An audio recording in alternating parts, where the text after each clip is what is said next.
Hello everyone, it's Matt here, and this is a review of set number 42050, the Drag Racer. This is a quite large Lego Technic set, and it builds two models. This model looks sort of like a modified car, or jacked up car, especially at the rear, and then there's also a proper sort of Peach Perfect sort of style of Drag Racer.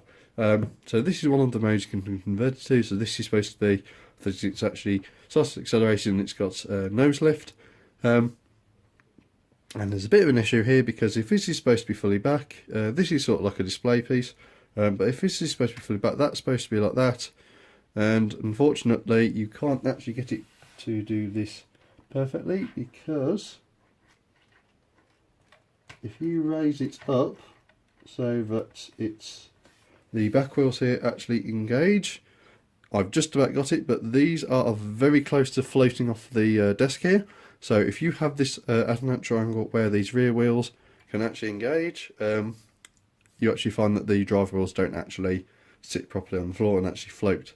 So it's a bit of a minor drawback there.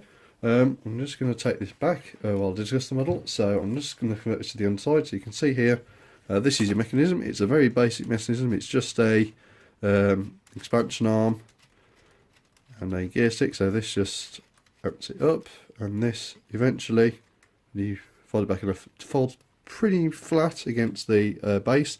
Although I will say that at this angle you can also see that there's a bit of an issue with this car in this build, in that if this is supposed to be flat, this here is actually very close to scraping on the top of the desk, as well as the exhausts here. So when you've got it in this build, when you're trying to drive it along a bit of a desk or something, if it's not perfectly flat, or there's a bit of give in it, you will find that the exhausts and the push arm, if you like, actually do scrape on the desk. So turning it to the upper model, the upper side, as with most Lego sets, I have actually made a few changes already. The first one being the steering. You can control the steering with this little gear knob back here, which actually just does a direct feed down through a universal joint and then straight forward to the mechanism at the front. So this can turn it right and left. So this is a fairly simple mechanism, I want to say. It kind of does its job. I would have preferred a bit more of an angle to the wheels, so that it could go around the tightest corner, because that's not, you would have expected it to be a bit tighter as a sort of like stunty sort of car, but it does work quite well. It's a very stable system. It doesn't feel like it's going to fall apart. And speaking of mechanisms, there's actually one, it's not a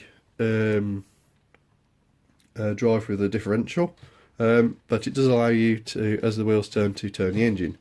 And you may have seen a bit of it before, but essentially that just drives a adapter or converter in here to drive it along the chassis, and there's a little gear chain up here to actually turn the actual engine itself. So it's a really nice feature. It's one, personally, I've only ever seen in one set that I own, which is the JCB pneumatic set, which was released a long time ago now. I think it was about 2004, I want to say. But again, it's a really nice mechanism. Turns out really nice. And speaking of the engine, it's a remarkably nice detailed one. A little bit too tall for my liking. It's actually taller than the top of the roof of the car. It's literally that's supposed to be that big and oversized. You get a little, I'm not that much of an engine nerd, so I want to say that this is some sort of boost or air filter. And you also have the air intakes there. There's 3 of them. It's an 8-cylinder engine. There's 3 intakes there. There's actually 8 exhausts overall, so 4 each side, so each cylinder gets its own exhaust according to the engine design. So I'm going to actually lift up the roof with the mechanism, which is an inbuilt thing. I've not actually made any changes to that, and you can actually get a little bit of more detail in the car. So you can actually see the mechanism for the drive here. So it actually goes straight in here, and there's your little chain to turn the engine. And you can also see the exhaust is a bit better now. So these aren't actually connected to the engine. They'd actually be a bit higher, so I imagine that would be plated off. Then you'd actually have a little conversion to down there, so it doesn't quite fit properly. Personally, I would have thought the engine would have been a bit lower down as well. Well, I guess it's just to do to set constraints and reuse of the parts of the B model. And one of the other changes I've made, you might not be able to see it in this set very well, but I've actually added the little knob up there, and that actually interacts with the chassis a bit better, because otherwise it would slide about. So as that fits in, you can see that it doesn't fit in there, and then it just slides in, and then that actually helps lock it in place. Those are actually spares in the set, so I've not actually used any of my own parts to make that change. Same with the steering, I've just actually used some spares that are included in the set, so it's very simple there.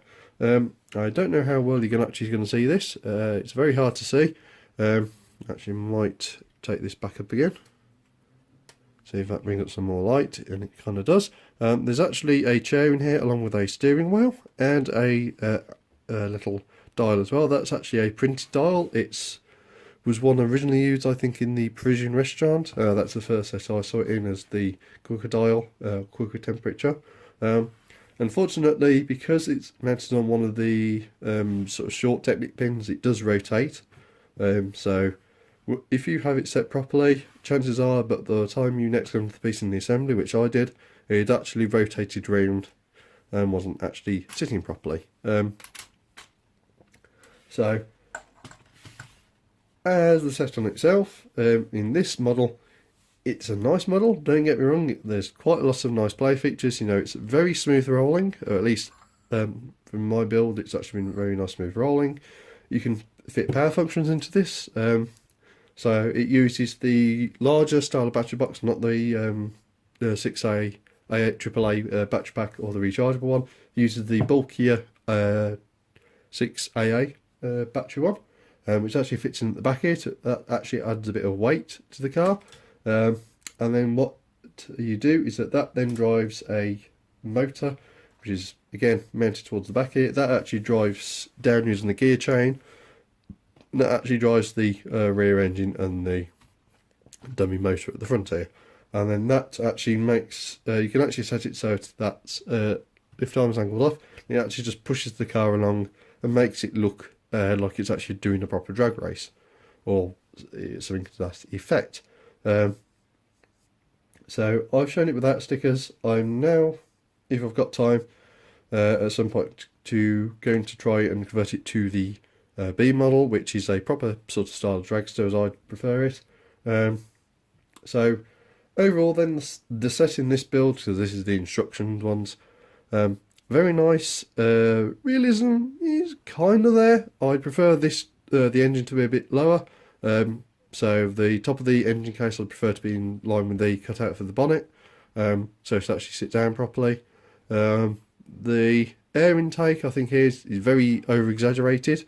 Would prefer it to be a bit smaller. I like the little details like here. There's a good amount of parts in this. Plenty of, it's a very good parts pack if you're into that sort of thing. There's quite a large amount of panels. There's loads of pins. The arms are fantastic. There's quite a few newer parts I've not been aware of. So some of the panels, I'm generally don't buy Technic, but a lot of the panels seem to be of new design to me. There's a few new parts as well here or there that are, I'd say, useful. Lots of nice features. If I was going to rate this out of 10, for this model at least, I'd probably say 8.5, leaning towards 9. There's a few bits like you can, the smaller narrowing of the sort of like steering shaft. The wheels could have done with a bit more turn, but it's adequate for play. I just really would have preferred if they'd made the exhaust ports a little bit taller, so it would actually give a bit of clearance. There's plenty of clearance actually in the bodywork, which I don't actually get. There's plenty of clearance in the bodywork, but just not enough to actually like make that hole actually worthwhile, because you can actually, with the exception of just that hitting the nose, you could actually have fitted that beam across there, and it wouldn't have actually been that much more of an issue. So yeah, it's a nice set. nice functions. You know, who knows, if I get time I'll make the beard model, and maybe I'll increase or decrease the set racing based on that. But anyway, that's this review over with, and I'm Matt, and I'll see you in the next video.